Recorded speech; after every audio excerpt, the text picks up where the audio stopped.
todos nos ha pasado, ¿verdad? Formarnos una opinión de alguien en cuestión de segundos. Hoy vamos a meternos de lleno en los procesos mentales, esos que están ocultos detrás de ese juez interior que todos, absolutamente todos, llevamos dentro. Es que es algo universal, ¿eh? El juicio instantáneo. A veces, casi sin darnos cuenta, ¡zas!, ya le hemos puesto una etiqueta a alguien. La pregunta es, ¿por qué? ¿Por qué nuestra mente es tan increíblemente rápida para esto? Vale, pues vamos a empezar por el principio, como tiene que ser. El gran misterio de la primera impresión. ¿Cómo narices se forma ese juicio inicial que luego es tan, pero tan poderoso? A ver, ¿qué es esto de la percepción social? Pues básicamente es el proceso por el cual nuestro cerebro se monta una película, un retrato mental de alguien, a partir de las pistas que va pillando. Ojo, que no es solo ver, ¿eh? Es interpretar. Podríamos decir que es como el GPS que usamos para movernos en nuestras interacciones sociales. Pero, claro, hay que tener algo muy presente.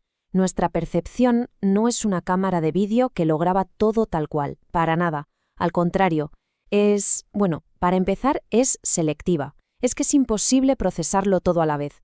También es activa y constructiva, o sea que nuestro cerebro va rellenando los huecos con lo que ya sabe, con sus propias ideas, y sobre todo, y esto es clave, es sesgada. Siempre vemos el mundo a través de nuestras propias gafas, por así decirlo. Muy bien, ya tenemos esa primera información. ¿Y ahora qué? ¿Cómo organiza el cerebro todo ese lío para crear una impresión que tenga sentido, una impresión coherente? Pues venga, vamos a ver cómo se construye ese retrato mental. Pues mira, la psicología social nos da a grandes rasgos dos posibles respuestas, dos enfoques.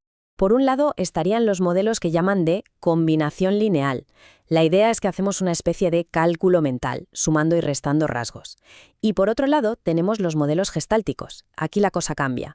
No vemos rasgos sueltos, sino que vemos a la persona como un todo, como un puzzle completo donde cada pieza influye en cómo vemos las demás. Si nos centramos en ese enfoque del cálculo mental, la verdad es que la idea ha ido evolucionando.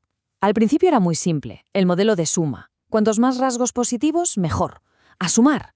Luego se dieron cuenta de que, a lo mejor no es la cantidad, sino la calidad, y de ahí sale el modelo promedio. Pero el salto de verdad llega con el modelo de la media ponderada, que añade un matiz crucial: el contexto.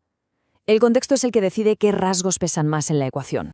Y esto nos conecta directamente con una idea brillante de Solomon Asch, del enfoque Gestalt. Él hablaba de los rasgos centrales. Fíjate qué potente. Un solo rasgo, una sola palabra, como cálido o frío, puede cambiar por completo cómo vemos a una persona. Piensa en alguien inteligente y frío. Suena calculador, ¿verdad? Ahora piensa en inteligente y cálido. Parece sensato, sabio. Es la misma inteligencia, pero el rasgo central lo tiñe todo. Es una pasada. Vale, hasta ahora hemos hablado del proceso más o menos, consciente. Pero, ¿y lo que pasa por debajo del radar? ¿Qué hay de esas fuerzas invisibles, de esos atajos mentales que moldean nuestros juicios sin que ni siquiera nos demos cuenta? Pues vamos a meternos de lleno en eso. Aquí es donde la cosa se pone interesante, porque es nuestra propia mente la que nos juega malas pasadas. Por ejemplo, el efecto halo. Si vemos que alguien es atractivo, tendemos a pensar que también es inteligente o bueno. ¡Pum! Un rasgo lo contamina todo. O las teorías implícitas de la personalidad, que son como nuestras reglas no escritas. Si es divertido, seguro que es honesto. Y luego está el que es para mí el más potente de todos, la profecía autocumplida. Ojo con esto porque nuestras expectativas sobre alguien pueden, literalmente, hacer que esa persona cambie su comportamiento para darnos la razón. Claro que no todo depende de quien mira. La persona observada no es un mueble, no es un objeto pasivo. Todos, en mayor o menor medida, jugamos un papel activo para gestionar la impresión que causamos. A veces intentamos gustar, otras parecer competentes, otras incluso ponemos excusas por adelantado. Todos intentamos controlar el relato, la narrativa sobre quiénes somos. Venga, ahora vamos a cambiar de marcha, damos un giro. Hasta ahora nos hemos preguntado cómo es una persona. A partir de ahora la pregunta es ¿por qué hace lo que hace? Y con esto entramos en el mundo fascinante de la atribución. La atribución, en el fondo, es nuestro intento de ser una especie de psicólogos aficionados. Es esa necesidad que tenemos de buscar las causas, de encontrar una explicación para el comportamiento de los demás y del nuestro propio. ¿Y para qué? Pues para que el mundo nos parezca un poco más predecible, para sentir que tenemos algo de control. La pregunta del millón siempre es la misma. ¿Lo hizo porque es así, porque le sale de dentro? ¿O lo hizo porque la situación, de alguna manera, le empujó a ello? El modelo de covariación de Kelly, a primera vista puede parecer un poco lioso con tanta tabla, pero en realidad es pura lógica, de verdad. Es como si nuestro cerebro, para averiguar la causa de algo, se hiciera 3 preguntas clave. Primera, consenso. ¿El resto de la gente hace lo mismo en esta situación? Segunda, consistencia. ¿Esta persona lo hace siempre? Y tercera, distintividad. ¿Solo se comporta así en esta situación concreta o lo hacen muchas otras? Y dependiendo de las respuestas a estas tres preguntas, bingo, nuestra mente decide si la causa es la persona, el estímulo o las circunstancias. Pero vamos a ser sinceros. ¿Quién hace este análisis tan detallado en el día a día? Casi nadie, ¿verdad? Nuestro cerebro es un poco vago para esto y prefiere tomar atajos. Y claro, es justo ahí, en esos atajos, donde aparecen los errores y los sesgos más típicos. Y aquí llegamos a uno de los grandes, de verdad, uno de los sesgos más potentes y que más vemos en nuestro día a día, el error fundamental de atribución. La cosa es que tenemos una tendencia brutal a pensar que lo que hacen los demás es un reflejo directo de cómo son, de su personalidad. Y al hacerlo, ignoramos por completo el poder que tiene la situación. El ejemplo clásico. Si un compañero no entrega algo a tiempo, lo primero que se nos pasa por la cabeza es qué vago o qué poco profesional.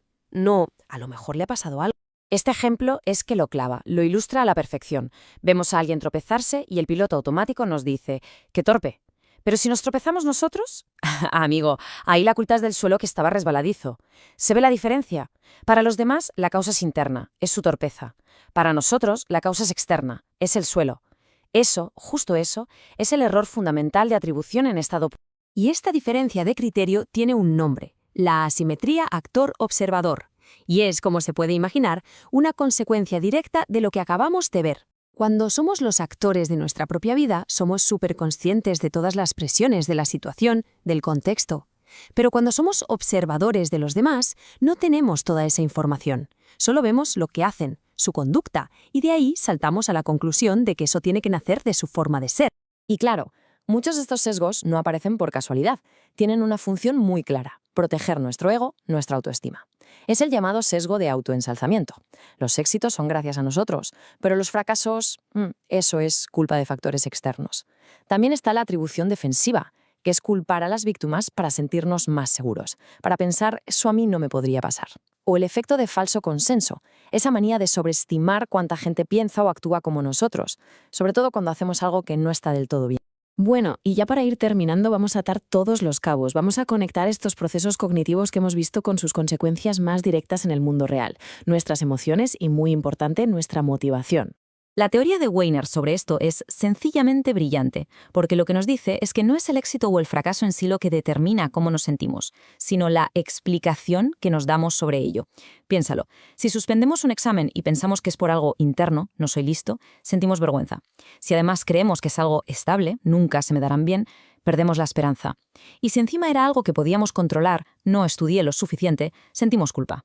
La atribución, la explicación, es la auténtica clave de la emoción. Y todo esto puede llevarnos a una conclusión, bastante potente y que da que pensar. Cuando este patrón de buscar explicaciones negativas se hace crónico, se repite una y otra vez, puede desembocar en lo que se conoce como indefensión aprendida. Es ese estado en el que una persona simplemente deja de intentar cambiar las cosas porque ha interiorizado la creencia de que haga lo que haga, nada va a cambiar. Es quizá la consecuencia más extrema de cómo nuestras explicaciones acaban construyendo nuestra realidad. Así que si tuviéramos que sacar una conclusión, sería esta. Nuestro cerebro es una máquina de hacer juicios. Una máquina increíble, llena de atajos que están diseñados para ser eficientes, pero no siempre para ser precisos. La pregunta final, la que queda en el aire, es, ahora que hemos levantado un poco el telón y hemos visto los trucos, ¿seremos capaces de ser un poco más conscientes de ese juez interior que todos llevamos dentro?